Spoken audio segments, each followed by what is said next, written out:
teman-teman, aku Alen. Aku Jihan. Aku Nada. Welcome to Ternyata.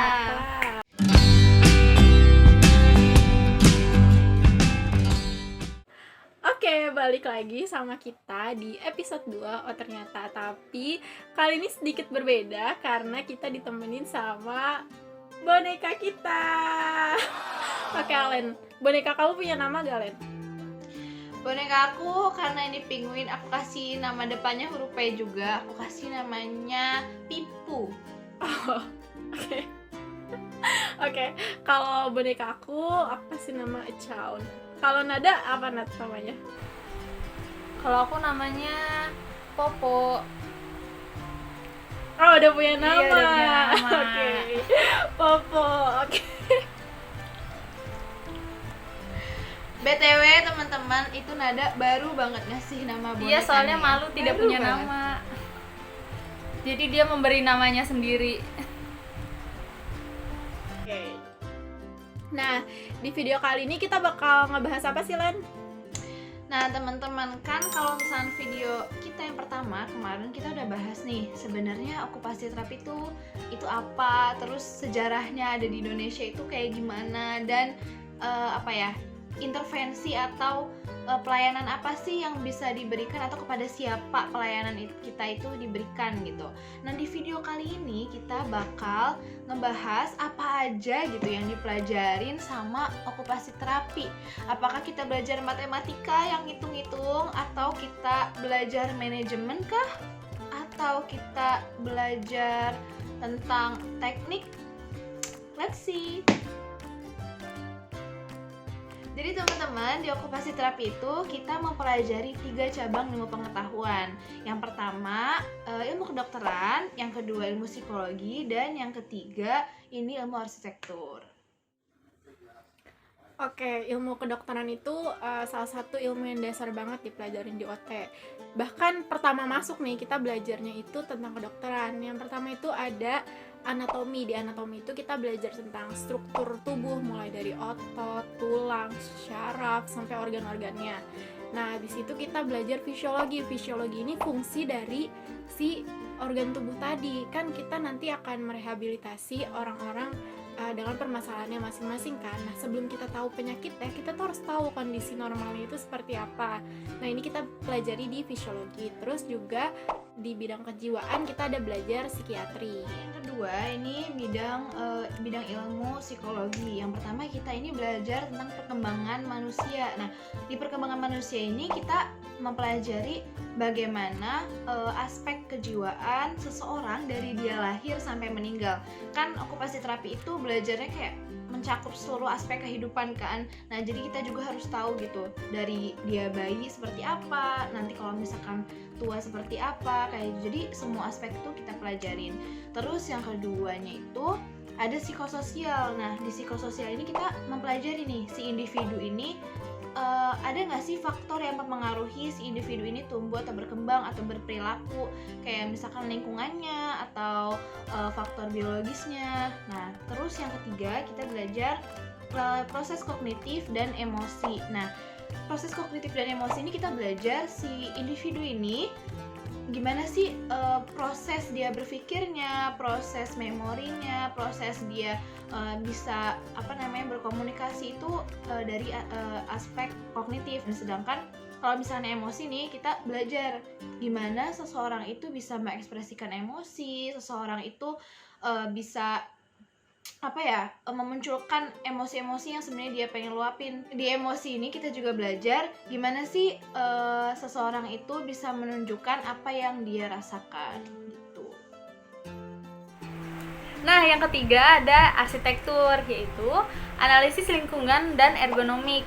Ergonomi adalah ilmu atau kaidah yang mempelajari manusia sebagai komponen dari suatu sistem kerja, mencakup karakteristik fisik maupun non-fisik, keterbatasan manusia, dan kemampuannya dalam rangka merancang suatu sistem yang efektif, aman, sehat, nyaman, dan efisien. Nah, kenapa sih kita harus belajar tentang analisis lingkungan ini? Karena untuk melakukan terapi pada pasien yang memiliki gangguan ini, kita harus melihat bagaimana segi lingkungannya, bagaimana rumahnya, apakah lingkungannya mencukupi untuk melakukan terapinya, untuk dengan keterbatasannya dia. Nah, selain itu kita juga punya selain 3 cabang ilmu tadi, kita juga punya yang lain nih, yaitu kayak OT pada pediatri dan geriatri. Pediatri itu anak-anak dan geriatri itu pada lansia. Iya benar banget. Jadi kita juga belajar ini nyambung sama yang kedokteran tadi. Jadi kayak OT pada geriatri, OT pada pediatri, OT pada problematika tangan itu juga nanti berhubungan sama pelajaran kedokteran. Tapi ini lebih dimenjuruskan supaya ngebahas apa aja sih yang sebenarnya OT lakukan pada bidang-bidang atau penyakit-penyakit tersebut. Nah teman-teman, itu tadi 3 cabang ilmu pengetahuan yang dipelajarin di okupasi terapi. Tapi tenang aja, kita tuh gak melulu belajarnya 3 cabang itu aja, atau kayak kesehatan terus, psikologi terus gitu.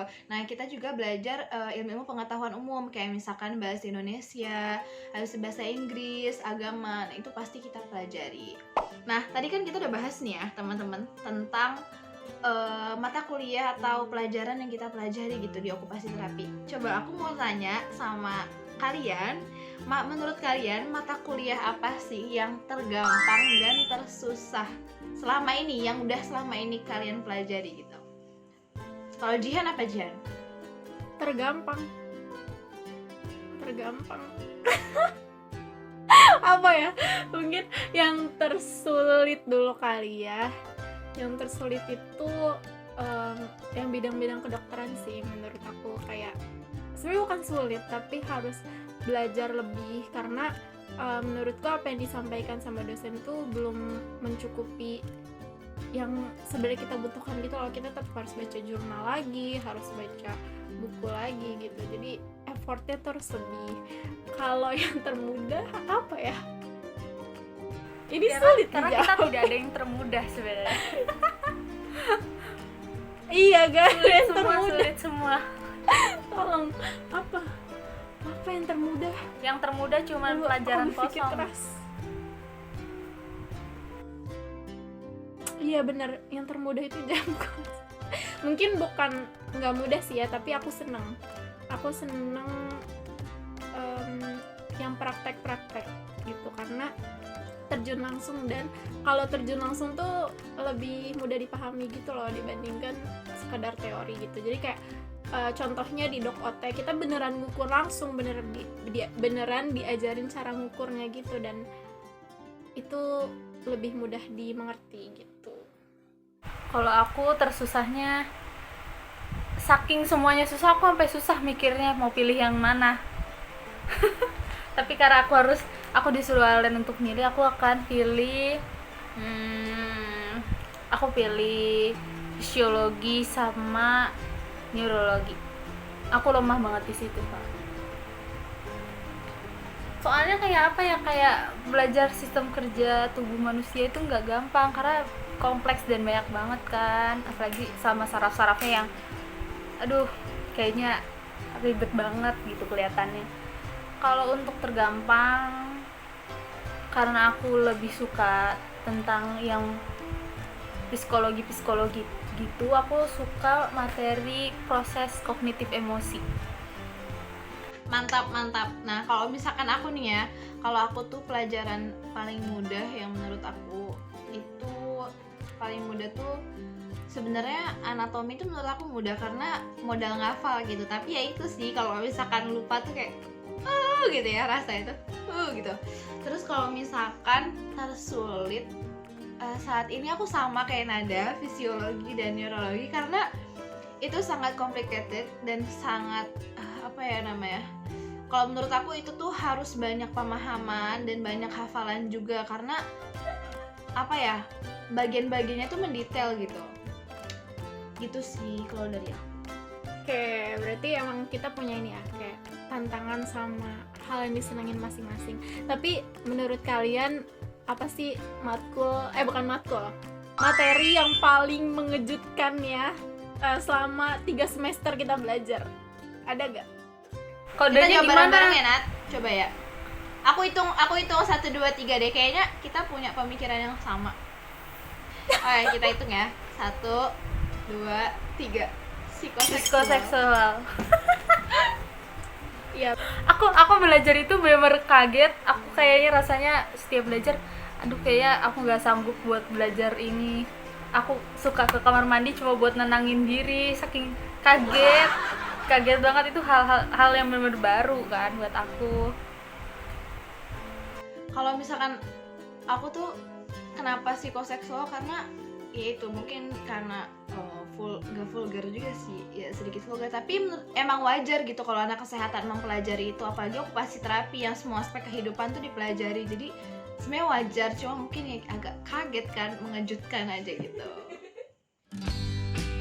Teman-teman, terima kasih sudah menonton video ini, dan kalau misalnya kamu merasa video ini sangat bermanfaat, silahkan subscribe, like, dan komen di bawah.